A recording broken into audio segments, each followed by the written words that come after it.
ಮೇಷರಾಶಿಯ ವೀಕ್ಷಕರೆಲ್ಲರಿಗೂ ಸಹ ವಿಠಲ್ ಭಟ್ ಮಾಡುವಂತಹ ನಮಸ್ಕಾರ ಹಾಗೂ ಚಾನಲ್ಗೆ ಸ್ವಾಗತ. ವೀಕ್ಷಕರ, ಏಪ್ರಿಲ್ ತಿಂಗಳ ಮಾಸ ಭವಿಷ್ಯದ ವಿಡಿಯೋ ಇದಾಗಿರುತ್ತೆ. ಶುಭ ವಿಚಾರಗಳು, ಎಚ್ಚರಿಕೆಗಳಿರುತ್ತೆ. ಇದು ಪ್ರಮುಖವಾಗಿ ಶುಭ ವಿಚಾರಗಳ ವಿಡಿಯೋ. ಎಚ್ಚರಿಕೆಗಳ ವಿಡಿಯೋ ಮತ್ತೆ ಪುನಃ ಅಪ್ಲೋಡ್ ಆಗ್ತದೆ.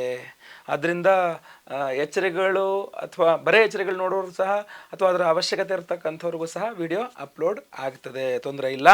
ಮೊದಲನೇದಾಗಿ ಏಪ್ರಿಲ್ ತಿಂಗಳ ಗ್ರಹ ಸ್ಥಿತಿಗಳನ್ನು ನೋಡ್ಕೊಂಬರೋಣ. ಏಪ್ರಿಲ್ ತಿಂಗಳ ಪ್ರಧಾನವಾದಂತಹ ಗ್ರಹ ಸ್ಥಿತಿಗಳನ್ನು ನೋಡ್ಲಿಕ್ಕೆ ಹೋದರೆ ಏಪ್ರಿಲ್ 13ನೇ ತಾರೀಕು ಮೇಷರಾಶಿಗೆ ರವಿಗ್ರಹದ ಸಂಚಾರ. 13 ತನಕ ಮೀನರಾಶಿಯಲ್ಲಿ ರವಿ, 13ನೇ ತಾರೀಕಿಂದ ಮೇಷರಾಶಿಯಲ್ಲಿ ಪರಮೋಚ್ಚ ಸ್ಥಿತಿಯಲ್ಲಿ ರವಿಗ್ರಹ ಇರ್ತಾನೆ. ಇನ್ನು 23ನೇ ತಾರೀಕಿನ ತನಕ 22ನೇ ತಾರೀಕಿನ ತನಕ ಕುಂಭರಾಶಿಯಲ್ಲಿರುವಂತಹ ಕುಜಗ್ರಹ ಮಂದಮಂಗಳ ಯುತಿ ನಿಮಗೆ 23ನೇ ತಾರೀಕಿಂದ ಮೀನರಾಶಿಗೆ ಕುಜಗ್ರಹನ ಸಂಚಾರ ಆಗಲಿದೆ. ನೆಕ್ಸ್ಟ್ 9ನೇ ತಾರೀಕಿಂದ ಬುಧಗ್ರಹ ನೀಚ ಸ್ಥಿತಿಯಲ್ಲಿರ್ತಾನೆ. ಇಡೀ ಏಪ್ರಿಲ್ ತಿಂಗಳು ಬುಧಗ್ರಹ ನೀಚ ಸ್ಥಿತಿಯಲ್ಲಿರ್ತಾನೆ. ಏಪ್ರಿಲ್ 24ನೇ ತಾರೀಕಿನಿಂದ ಮೇಷರಾಶಿಗೆ ಶುಕ್ರ, ಅಂದರೆ 24ನೇ ತಾರೀಕಿನ ತನಕ ಶುಕ್ರ ಗ್ರಹ ಮೀನರಾಶಿಯಲ್ಲಿ ಪರಮೋಚ್ಚ ಸ್ಥಿತಿಯಲ್ಲಿದ್ದು 13ರ ತನಕ ಆಗಲ್ಲ, ರವಿ ಇರ್ತಾನೆ. ಬಟ್ 13ರಿಂದ 23 10 ದಿನಗಳ ಕಾಲ ಶುಕ್ರನೂ ಸಹ ಸರ್ವತಂತ್ರ ಸ್ವತಂತ್ರನಾಗಿ ತುಂಬ ಚೆನ್ನಾಗಿ ಪರಮೋಚ್ಚ ಸ್ಥಿತಿಯ ಫಲಗಳನ್ನು ಸಹ ಕೊಡ್ತಾನೆ.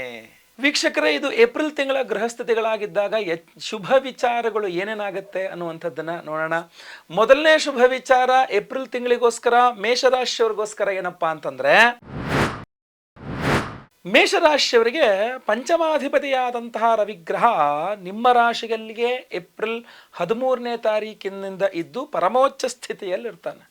ಆದ್ದರಿಂದ ನೀವು ಯಾವುದೇ ಕೆಲಸಕ್ಕೆ ಕೈ ಹಾಕಿ ಮೇಷರಾಶಿಯವರು ಏಪ್ರಿಲ್ 13ನೇ ತಾರೀಕು ನಂತರ ಮೇಷರಾಶಿಯವರು ಯಾವುದೇ ಕೆಲಸಗಳಿಗೆ ಕೈ ಹಾಕಿ ಇದೊಂದು ಕೆಲಸ ಆಗಬೇಕು, ಅದೊಂದು ಕೆಲಸ ಆಗಬೇಕು, ಅದೊಂದು ಕೆಲಸ ಆಗಬೇಕು ಅಂತ ಎಲ್ಲ ಕೆಲಸಗಳನ್ನು ಯಶಸ್ವಿಯಾಗಿ ಮಾಡಿ ಮುಗಿಸ್ಬಿಡ್ತೀರಾ. ಈಸಿಯಾಗಿ ಪಟ್ ಅಂತ ಮಾಡಿ ಮುಗಿಸ್ತೀರಾ. ಅದು ನಿಮ್ಮ ಒಂದು ಸಾಧನೆ ಆಗಿರುತ್ತೆ, ಗುರುತಾಗಿರುತ್ತೆ. ಖಂಡಿತವಾಗಿ ಒಳ್ಳೆಯದಾಗಲಿ. ಅದು ಇನ್ನೂ ಸ್ವಲ್ಪ ಚೆನ್ನಾಗಿ ಆಗಲಿ ಅನ್ನುವ ಕಾರಣಕ್ಕೆ ಆದಿತ್ಯ ಹೃದಯ ಸ್ತೋತ್ರವನ್ನು ಪಠನೆ ಮಾಡಿಕೊಳ್ಳಿ. ಭಾನುವಾರಗಳಲ್ಲಿ ಕೆಂಪು ವಸ್ತ್ರದಲ್ಲಿ ಗೋಧಿ ದಾನ ಮಾಡಿ. ಇಲ್ಲಾಂದ್ರೆ ನಾವು ವಿಶೇಷವಾಗಿ ಹೋಮವನ್ನು ಮಾಡಿ ವಿಶೇಷ ಒಂದು ಬ್ರಾಸ್ಲೆಟನ್ನು ಕೊಡ್ತಾ ಇದ್ದೇವೆ. ಶ್ವೇತಾರ್ಕ ರತ್ನಗಳು ಹಾಗೂ ಸಪ್ತಚಕ್ರ ರತ್ನಗಳದ್ದೊಂದು ಬ್ರಾಸ್ಲೆಟ್ ಕೊಡ್ತಾ ಇದ್ದೇವೆ, ಧಾರಣೆ ಮಾಡ್ಕೊಳ್ಳಿ. ಈ ವಿಡಿಯೋ ಎಂಡ್ ತನಕ ನೋಡಿ. ಎಂಡಲ್ಲಿ ಈ ಹೋಮದ ಬಗ್ಗೆ, ಪರಿಹಾರದ ಬಗ್ಗೆ ಖಂಡಿತವಾಗಿ ತಿಳಿಸ್ತೇನೆ. ನೆಕ್ಸ್ಟ್, ಎರಡನೇ ಶುಭ ವಿಚಾರ ಮೇಷರಾಶಿಯವರಿಗೆ ಏಪ್ರಿಲ್ ತಿಂಗಳಿಗೋಸ್ಕರ ಏನಪ್ಪಾ ಅಂತಂದ್ರೆ, ಏಪ್ರಿಲ್ನಲ್ಲಿ ನೀವೇನಾದರೂ ಯಾರ್ದಾದ್ರು ಸಹಾಯ ಸಿಗ್ತಾ ಇಲ್ಲ, ನನಗೆ ಯಾರು ಹೆಲ್ಪ್ ಮಾಡ್ತಾ ಇಲ್ಲ, ನಾನೊಬ್ಬನೇ ಏಕಮೇವ ಒಬ್ಬನೇ ಪ್ರಯತ್ನ ಮಾಡ್ಕೋಬೇಕು, ಒಬ್ಬನೇ ಎಲ್ಲ ಕೆಲಸ ಮಾಡ್ಕೊಳ್ಬೇಕು ಅಂತಂದರೆ ನೀವು ಯೋಚನೆ ಮಾಡೋ ಅವಶ್ಯಕತೆ ಇಲ್ಲ. ಸ್ವಲ್ಪ ತಾಳ್ಮೆಯಿಂದ ಇರಿ, ವೆಯ್ಟ್ ಮಾಡಿ. ಏಪ್ರಿಲ್ ಕೊನೆಯ ವಾರದಲ್ಲಿ ನಿಮಗೆಲ್ಲ ರೀತಿಯ ಸಹಾಯಗಳು ಸಿಗುತ್ತೆ ಅಂತ ಕಂಡು ಬರ್ತಾ ಇದೆ. ಏಪ್ರಿಲ್ ತಿಂಗಳ ಕೊನೆಯ ವಾರದಲ್ಲಿ ಮೇಷರಾಶಿಯವರಿಗೆ ಎಲ್ಲರ ಸಹಾಯ, ಯಾರಾದ್ರು ಬೇರೆಯವ್ರದ್ದೆಲ್ಲ ಸಹಾಯ ಇಲ್ಲ ಅಂತ ಒದ್ದಾಡ್ತಿರಲ್ಲ, ಏಪ್ರಿಲ್ ಕೊನೆಯ ವಾರದಲ್ಲಿ ನಿಮಗೆಲ್ಲರದ್ದು ಸಹಾಯ ಸಿಗುತ್ತೆ. ವಿವಾಹದ ವಿಚಾರಗಳಲ್ಲೂ ಅಷ್ಟೇ, ಅವಿವಾಹಿತರಿಗೆ ವಿವಾಹದ ವಿಚಾರ, ವಿವಾಹಿತರಿಗೆ ಅನ್ವೇಷಕ ದಾಂಪತ್ಯ ಜೀವನದ ವಿಚಾರ, ಅಥವಾ ನಿಮ್ಮ ಬಿಸ್ನೆಸ್ ಪಾರ್ಟ್ನರ್ಸ್ ಬೇಕು ಅಂತ ಹುಡುಕ್ತಾ ಇದ್ದರೆ, ಯಾವುದೋ ಒಂದು ಶೆಡ್ಯೂಲ್ ಇದೆ, ಏನೋ ಒಂದು ಬಿಸ್ನೆಸ್ ಪ್ರಪೋಸಲ್ ಇದೆ, ಒಳ್ಳೆ ಪಾರ್ಟ್ನರ್ಸ್ ಬೇಕು ಅಂತ ಹುಡುಕ್ತಾ ಇದ್ದರೆ, ಏನೇ ಆದರೂ ಸಹ ನಿಮಗೆ ಏಪ್ರಿಲ್ ತಿಂಗಳ ಕೊನೆಯ ವಾರದಲ್ಲಿ ನಿಮಗೆ ಖಂಡಿತವಾಗಿ ಈ ವಿಚಾರಗಳಲ್ಲಿ ಅನುಕೂಲವಾಗುತ್ತೆ. ಆದಿಯಲ್ಲಿ ಅಷ್ಟು ಅನುಕೂಲ ಆಗೋದಿಲ್ಲ. ಆದ್ದರಿಂದ ಮಾರ್ಚ್ನಲ್ಲಿ ಅದಕ್ಕೆ ಸಂಬಂಧಪಟ್ಟಂತಹ ಪರಿಹಾರಗಳನ್ನು ಮಾಡ್ಕೊಂಬಿಡಿ. ನಾವು ಮಾಡ್ತಾ ಇದ್ದೇವೆ. ಹೆಂಗಿದ್ರು ಸಹ ವಿಡಿಯೋ ಎಂಡ್ ತನಕ ನೋಡಿ. ವಿಶೇಷ ಪ್ರಸಾದಗಳನ್ನು ಕೊಡ್ತೇವೆ. ಡೈಲಿ ಹಣೆಗೆ ಹಚ್ಕೊಂಡು ಕೈಲೊಂದು ಬ್ರಾಸ್ಲೆಟ್ ಹಾಕ್ಕೊಂಡು ಖಂಡಿತವಾಗಿ ಮುಂದುವರಿರಿ. ಎಲ್ಲ ರೀತಿಯಲ್ಲಿ ಒಳ್ಳೆಯದಾಗಲಿ. ನೆಕ್ಸ್ಟ್, ಮೂರನೇ ಶುಭ ವಿಚಾರ ಮೇಷರಾಶಿಯವರಿಗೆ ಏಪ್ರಿಲ್ ತಿಂಗಳಿಗೋಸ್ಕರ ಏನಪ್ಪಾ ಅಂತಂದರೆ, ನಿಮಗೇನಾದರೂ ಶತ್ರುಗಳ ಕಾಟ ಜಾಸ್ತಿ ಇದೆ ಸರ್, ಎಲ್ಲಿ ನೋಡಿದ್ರು ಶತ್ರುಗಳೇ ಗುರುಗಳೇ, ಏನು ಹೇಳ್ಕೊಳಕ್ಕೆ ಆಗ್ತಾಯಿಲ್ಲ, ಭಾಳ ಕಷ್ಟ ಆಗ್ತಾ ಇದೆ ಅಂತ ಏನಾದ್ರು ನೀವು ಅಂದ್ಕೊಂಡಿದ್ರೆ, ಏಪ್ರಿಲ್ 9ನೇ ತಾರೀಕಿನ ನಂತರ ನಿಮ್ಮ ಶತ್ರುಗಳೆಲ್ಲ ಕಡಿಮೆ ಆಗ್ತಾ ಬಂದ್ಬಿಡ್ತಾರೆ ತಾನಾಗಿ, ಆಟೋಮೆಟಿಕ್ಕಾಗಿ ಯಾರ್ಯಾರು ನಿಮ್ಮ ಶತ್ರುಗಳಾಗಿದ್ದರೋ ಅವರೆಲ್ಲರೂ ಸಹ ಆ ಶತ್ರುತ್ವವನ್ನು ಬಿಟ್ಬಿಡ್ತಾರೆ. ನಿಮ್ಮ ಸುದ್ದಿಗೆ ಬರೋದನ್ನೇ ಬಿಟ್ಬಿಡ್ತಾರೆ, ನಿಮ್ಮಿಂದ ದೂರ ಸರಿದು ಬಿಡ್ತಾರೆ. ಏನಾಯಿತು ಅಂತ ಗೊತ್ತಿಲ್ಲ. ಅವರು ಹೆದರ್ದು ಹೋಗ್ತಾರೆ ಅಂತ ನಾನು ಹೇಳಲ್ಲ. ಬಟ್ ಆದರೂ ಏನೋ ಸಹಜ ಸ್ವಾಭಾವಿಕವಾಗಿಯೇ ನಿಮ್ಮ ಶತ್ರುಗಳೆಲ್ಲ ನಿಮ್ಮಿಂದ ದೂರವಾಗಿಬಿಡ್ತಾರೆ.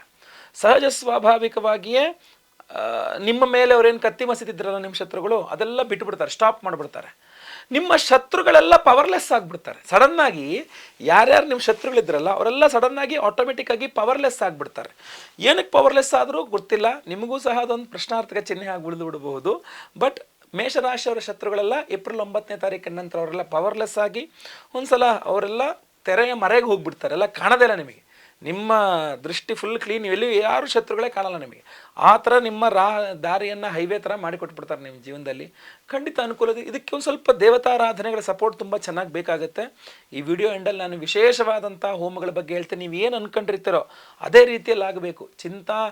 ನಿಮ್ಮ ಏನು ಚಿಂತನೆ ಇದೆಯೋ ಆ ಚಿಂತನೆ ನಡೀಬೇಕು.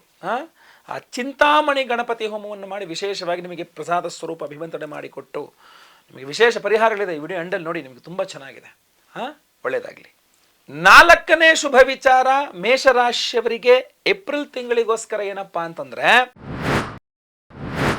ನೀವು ಮೇಷರಾಶಿಯವರಾಗಿ ನಿಮಗೆ ಸಂತಾನ ಇಲ್ಲ, ಸಂತಾನಕ್ಕೋಸ್ಕರ ಪ್ರಯತ್ನ ಮಾಡ್ತಾ ಇದ್ದೀವಿ, ಹೊಸದಾಗಿ ಮದುವೆ ಆಗಿದ್ದೀವಿ, ಸಂತಾನಕ್ಕೆ ಅಥವಾ ಮದುವೆ ಆಗಿ ಬಹಳ ಕಾಲ ಆಗಿದೆಯೂ ಸಂತಾನ ಆಗಿಲ್ಲ, ಸಂತಾನಕ್ಕೆ ಪ್ರಯತ್ನ ಮಾಡಬಹುದಾಗುರುಳೆ ಅಂದರೆ ದಯವಿಟ್ಟು ಮಾಡಿ ಅಂತಲೇ ಹೇಳ್ತೇನೆ.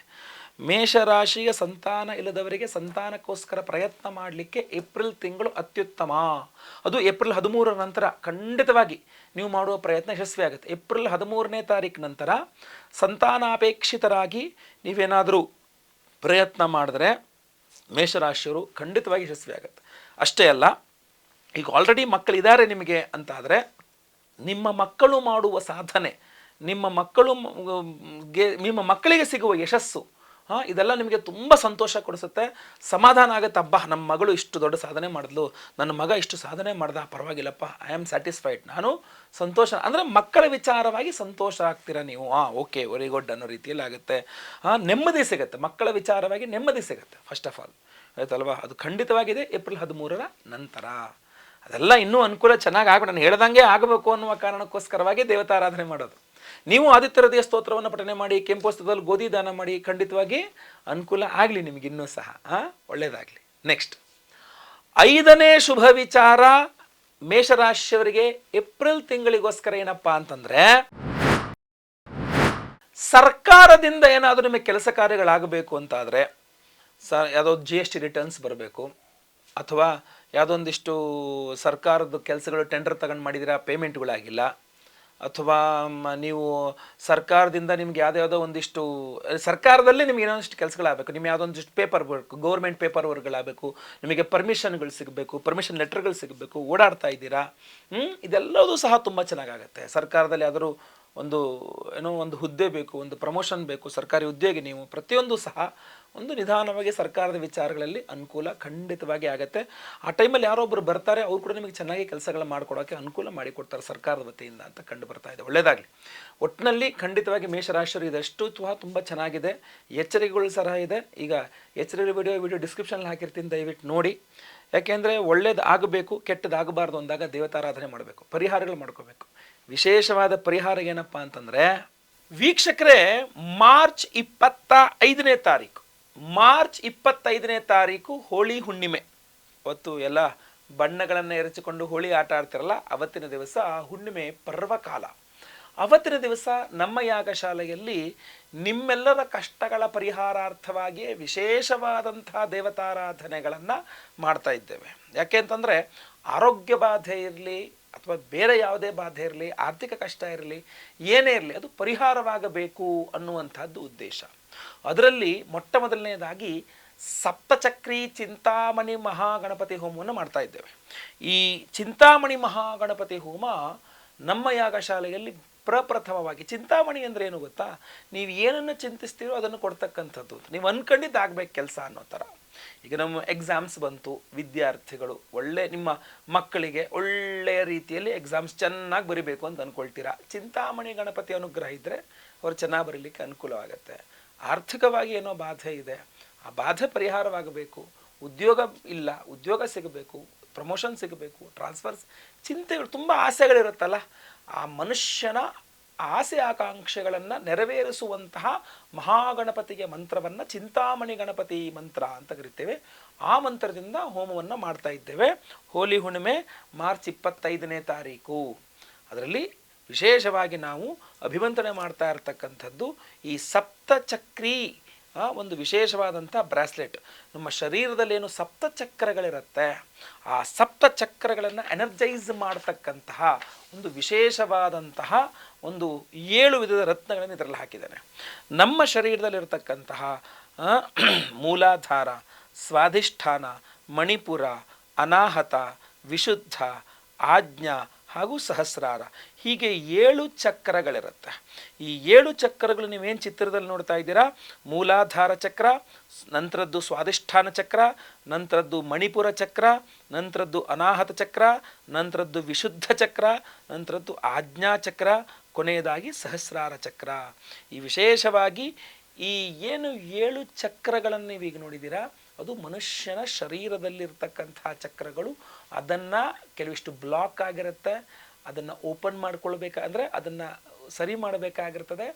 ಆ ಚಕ್ರಗಳನ್ನು ಸರಿ ಮಾಡ್ತಕ್ಕಂಥ ವಿಚಾರದಲ್ಲಿ ಈ ರತ್ನಗಳು ತುಂಬ ಕೆಲಸ ಮಾಡ್ತವೆ. ಆದ್ದರಿಂದ ಈ ಸಪ್ತ ಚಕ್ರಗಳಿಗೆ ನಿಮಗೆ ಅನುಕೂಲವಾಗೋ ರೀತಿಯಲ್ಲಿ 7 ವಿಧದ ರತ್ನಗಳನ್ನು ಹಾಕಿ, ಅದರ ಜೊತೆಗೆ ಶ್ವೇತಾರ್ಕ ರತ್ನಗಳು ಅನ್ನುವ ಒಂದು ಬಿಳಿಯ ಬಣ್ಣದ ರತ್ನಗಳನ್ನು ಸೇರಿಸಿ ನಾನೊಂದು ಬ್ರಾಸ್ಲೆಟ್ ಸಿದ್ಧಪಡಿಸಿದ್ದೇನೆ. ಈ ಬ್ರಾಸ್ಲೆಟ್ ಧಾರಣೆಯಿಂದ ನಿಮ್ಮ ಶರೀರದ ಎಲ್ಲ ಬಾಧೆಗಳು ಪರಿಹಾರವಾಗಬೇಕು, ನಿಮ್ಮ ಯೋಚನಾ ಶಕ್ತಿ ಇಂಪ್ರೂವೈಸ್ ಆಗಬೇಕು, ಗೊತ್ತಾಯ್ತಲ್ವ, ತೀಕ್ಷ್ಣಗೊಳ್ಳಬೇಕು, ಒಳ್ಳೆಯ ಯೋಚನಾ ಶಕ್ತಿ, ಒಳ್ಳೆಯ ನಿದ್ರೆ, ಒಳ್ಳೆಯ ಆರೋಗ್ಯ, ಸಮಾಧಾನವಾದಂತಹ ಒಂದು ಚಿತ್ತ, ಅಂದರೆ ಮನಸ್ಸು ತುಂಬ ಕೂಲ್ ಆ್ಯಂಡ್ ಕಾಮ್ ಆಗಿ ಇರಬೇಕು. ಇದೆಲ್ಲವುದನ್ನೂ ದೃಷ್ಟಿಯಲ್ಲಿಟ್ಟುಕೊಂಡು ಹಾಗೂ ನಿಮ್ಮ ಆರ್ಥಿಕತೆಯೂ ದೃಷ್ಟಿಯಲ್ಲಿಟ್ಟುಕೊಂಡು ಈ ಒಂದು ವಿಶೇಷವಾದಂತಹ ಬ್ರಾಸ್ಲೆಟನ್ನು ಸಿದ್ಧ ಮಾಡಿದ್ದೇನೆ. ಗಂಡಸರು, ಹೆಂಗಸರು ಎಲ್ಲರೂ ಸಹ ಧಾರಣೆ ಮಾಡಿಕೊಳ್ಬಹುದು. ಅದರಲ್ಲೂ ವಿಶೇಷವಾಗಿ ಎಕ್ಸಾಮ್ಸ್ ಬರ್ತಾ ಇದೆ, ಮಕ್ಕಳು ಸಹ ಇದನ್ನು ಧಾರಣೆ ಮಾಡಿಕೊಂಡು ವಿದ್ಯೆಯನ್ನು ಓದಬೇಕಾದ್ರೆ ಸ್ವಲ್ಪ ಕೈಯಲ್ಲಿ ಇದ್ದಾಗ ಓದಿದ್ದು ಸರಿಯಾಗಿ ತಲೆಗೆ ಹತ್ಕೊಂಡು ರೆಕಾರ್ಡ್ ಆಗಿ ಕರೆಕ್ಟಾಗಿ ಕೂತ್ಕೋಬೇಕಲ್ಲ. ಸೊ ಆದ್ದರಿಂದ ಪ್ರತಿಯೊಬ್ಬರಿಗೂ ಅನುಕೂಲ ಆಗುತ್ತೆ, ಬರೀ ವಿದ್ಯಾರ್ಥಿಗಳಿಗೆ ಅಂತಲ್ಲ, ಪ್ರತಿಯೊಬ್ಬರಿಗೂ ಸಹ ಅನುಕೂಲವಾಗುವಂತಹ ಬ್ರಾಸ್ಲೆಟ್ ಆಗಿರುತ್ತೆ. ಸಪ್ತಚಕ್ರಗಳು ಇರತಕ್ಕಂಥ ವಿಶೇಷವಾದಂತಹ ಈ ಒಂದು ಬ್ರಾಸ್ಲೆಟನ್ನು 7 ವಿಧದ ರತ್ನಗಳಿರ್ತಕ್ಕಂತಹ ನಿಮ್ಮ ಶರೀರದ 7 ಚಕ್ರಗಳನ್ನು ಎನರ್ಜೈಸ್ ಮಾಡಿ ಓಪನ್ ಮಾಡಿ ನಿಮಗೆ ಅನುಕೂಲ ಮಾಡಿಕೊಡುವ ಶಕ್ತಿ ಇರತಕ್ಕಂಥ ಈ ಒಂದು ವಿಶೇಷವಾದ ಬ್ರೇಟ್. ಇದರ ಜೊತೆಗೆ 8ನೇದಾಗಿ ನಾವು ಶ್ವೇತಾರ್ಕ ರತ್ನಗಳನ್ನು ಸಹ ಸೇರಿಸಿದ್ದೇವೆ. ಈ ಒಂದು ವಿಶೇಷವಾದಂತಹ ಮಾಲೆಯನ್ನು ಅಂದರೆ ಬ್ರಾಸ್ಲೆಟನ್ನು ನಾವು ಚಿಂತಾಮಣಿ ಗಣಪತಿ ಹೋಮದಲ್ಲಿ, ಅದರ ಜೊತೆಗೆ ನೀಲ ಸರಸ್ವತಿ ಹೋಮ ಅಂತ, ನೀಲ ಸರಸ್ವತಿ ಮಂತ್ರ ಅಂತ ಬರ್ತದೆ. ಈಗ ಎಕ್ಸಾಮ್ಸ್ ಹತ್ರ ಬಂದಿರೋದರಿಂದಾಗಿ ಸರಸ್ವತೀ ದೇವಿಯ ಆರಾಧನೆ ಮಾಡಿ ಎಲ್ಲ ವಿದ್ಯಾರ್ಥಿಗಳಿಗೂ ಅನುಕೂಲವಾಗಬೇಕು ಅನ್ನುವ ದೃಷ್ಟಿಯಿಂದ ನೀಲ ಸರಸ್ವತಿ ಹೋಮವನ್ನು ಮಾಡಿ ಅದರಲ್ಲೂ ಸಹ ಇದು ಎನರ್ಜೈಸ್ ಆಗುತ್ತೆ. ಸಪ್ತಚಕ್ರಿ ಚಿಂತಾಮಣಿ ಗಣಪತಿ ಹೋಮ ಜೊತೆಗೆ ನೀಲ ಸರಸ್ವತಿ ಹೋಮ, ಅದರ ಜೊತೆಗೆ ನಾಗದೇವತಾರಾಧನೆಯನ್ನು ಮಾಡಿದಾಗ ಇನ್ನೂ ವಿಶೇಷವಾಗಿ ಇದರ ಏಕೆಂದರೆ ನಾಗನಿಗೆ ಹಾಗೂ ನಿಮ್ಮ ಈ ಚಕ್ರಗಳಿಗೆ ಬಹಳ ಅನ್ಯೋನ್ಯ ಸಂಬಂಧಗಳಿದೆ. ಸೊ ಆದ್ದರಿಂದ ಆಶ್ಲೇಷ ಬಲಿ ಪೂಜೆ, ಸರ್ಪಶಾಂತಿ ಹೋಮದಲ್ಲೂ ಸಹ ಈ ಬ್ರಾಸ್ಲೆಟ್ ಎನರ್ಜೈಸ್ ಆಗುತ್ತೆ. ಅಷ್ಟೇ ಅಲ್ಲ, ಗುರು ಶಾಂತಿ, ಶನಿ ಶಾಂತಿ ಸಹಿತ ಮಹಾನವಗ್ರಹ ಶಾಂತಿ ಹೋಮಗಳಲ್ಲೆಲ್ಲ ಈ ಬ್ರಾಸ್ಲೆಟ್ ಎನರ್ಜೈಸ್ ಮಾಡಿ ಲೈವಲ್ಲಿ ಮೆಸೇಜ್ ಸಂಕಲ್ಪ ಆಗುತ್ತೆ. 25 ಮಾರ್ಚ್ 25ನೇ ತಾರೀಕು ಹೋಳಿ ಹುಣ್ಣಿಮೆಯ ದಿವಸ ಬೆಳಗ್ಗೆ ಲೈವಲ್ಲಿ ನಾನೇ ನಿಮ್ಮೆಲ್ಲರ ಹೆಸರು ಸಂಕಲ್ಪ ಮಾಡ್ತೇನೆ. ಈ ವಿಶೇಷವಾದಂತಹ ಸಪ್ತಚಕ್ರಗಳ ಒಂದು ಬ್ರಾಸ್ಲೆಟನ್ನು ನಿಮಗೆ ಕಳಿಸ್ಕೊಡ್ತೇವೆ ಧಾರಣೆ ಮಾಡ್ಕೊಳ್ಳೋಕ್ಕೆ. ಜಸ್ಟ್ ಕೈಯಲ್ಲಿ ಹಾಕ್ಕೊಂಡ್ರಾಯಿತು, ಲೆಫ್ಟ್ ಹ್ಯಾಂಡಲ್ಲೂ ಹಾಕ್ಕೋಬಹುದು, ರೈಟ್ ಹ್ಯಾಂಡಲ್ಲೂ ಹಾಕ್ಕೋಬಹುದು. ನಿಮ್ಮ ಒಂದು ವಿಶೇಷವಾದಂತಹ ಶರೀರದಲ್ಲಿ ಏನು ಬ್ಲಾಕೇಜಸ್ಗಳಾಗಿರುತ್ತೆ, ಈ ಒಂದು ನಾನು ಹೇಳ್ತಿರೋದು ಆರಾ, ನಿಮ್ಮ ಆರಾ ಬ್ಲಾಕೇಜಸ್ಗಳೇನಾಗುತ್ತೆ, ಸೂಕ್ಷ್ಮ ಶರೀರ ಅದೇನು ಬ್ಲಾಕ್ ಆಗಿರುತ್ತೆ ಅದನ್ನೆಲ್ಲ ಓಪನ್ ಮಾಡಿಕೊಂಡು ಸ್ವಲ್ಪ ಅನುಕೂಲ ಮಾಡೋಕ್ಕೆ ನಿಮಗೆ ಇದೊಂದು ವಿಶೇಷವಾಗಿ ಶಕ್ತಿಯುತವಾಗಿ ಕೆಲಸ ಮಾಡ್ತದೆ ಅಂತ ಆಯ್ತಲ್ವಾ. ಸೊ ಸಂಕಲ್ಪ ಸೇವೆಗೆ ಹೆಸರು ಕೊಡೋರು ದಯವಿಟ್ಟು ನಿಮ್ಮ ಹೆಸರು, ಗೋತ್ರ ಗೊತ್ತಿದ್ರೆ ಗೋತ್ರ, ನಕ್ಷತ್ರ ಗೊತ್ತಿದ್ರೆ ನಕ್ಷತ್ರ, ನಿಮ್ಮ ರಾಶಿ ಹಾಗೂ ನಿಮ್ಮ ವಿಳಾಸವನ್ನು ಸ್ಕ್ರೀನ್ ಮೇಲೆ ಕಾಣಿಸ್ತಾ ಇರ್ತಕ್ಕಂಥ ನಂಬರ್ಗೆ ಬೇಗ ವಾಟ್ಸಪ್ ಮಾಡ್ಕೊಳ್ಳಿ. ಲೈವಲ್ಲಿ ನಿಮ್ಮ ಹೆಸರು ಸಂಕಲ್ಪ ಆಗುತ್ತೆ, ಎಲ್ಲ ಹೋಮಗಳನ್ನು ಲೈವ್ ನೋಡ್ತೀರಾ. ಹಾಗೂ ಪ್ರಸಾದ ನಿಮಗೆ ಸ್ಪೀಡ್ ಪೋಸ್ಟ್ ಮೂಲಕ ನಾವು ಕಳಿಸ್ಕೊಡ್ತೇವೆ. ಎಲ್ಲ ಹೋಮಗಳ ಭಸ್ಮ, ನಾಗಾರಾಧನೆಯ ಅರಿಶಿನ ಪ್ರಸಾದ ಜೊತೆಗೆ ವಿಶೇಷವಾಗಿ ಈ ಒಂದು ಬ್ರಾಸ್ಲೆಟ್, 7 ವಿಧದ ಉಪರತ್ನಗಳು, 8ನೇದಾಗಿ ನಾವು ಶ್ವೇತಾರ್ಕ ರತ್ನಗಳು ಇದನ್ನೆಲ್ಲ ಇರ್ತಕ್ಕಂಥ ಒಂದು ವಿಶೇಷವಾದ ಬ್ರೇಸ್ಲೆಟನ್ನು ನಿಮಗೆ ನಿತ್ಯ ಧಾರಣೆಗೋಸ್ಕರವಾಗಿ ನಾವು ಕೊಡ್ತಾ ಇದ್ದೇವೆ. ದಯವಿಟ್ಟು ಸಂಕಲ್ಪ ಸೇವೆಗೆ ಹೆಸರು ಕೊಟ್ಕೊಳ್ಳಿ.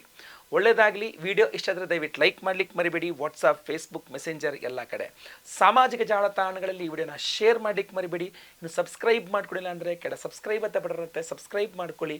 ಬೆಲ್ ಬಟನ್ ಬರುತ್ತೆ, ಬೆಲ್ ಬಟನ್ ಕ್ಲಿಕ್ ಮಾಡಿ ಆಲ್ ಅಂತ ಮಾಡಲಿಕ್ಕೆ ದಯವಿಟ್ಟು ಮರಿಬೇಡಿ. ಮುಂದಿನ ವಿಡಿಯೋದಲ್ಲಿ ಮತ್ತೆ ಪುನಃ ಸಿಗ್ತೇನೆ. ಎಲ್ಲರಿಗೂ ಸಹ ಒಳ್ಳೆಯದಾಗಲಿ. ಲೋಕ ಸಮಸ್ತ ಸುಖಿನೋ ಭವಂತು. ನಾರಾಯಣ ನಾರಾಯಣ ನಾರಾಯಣ.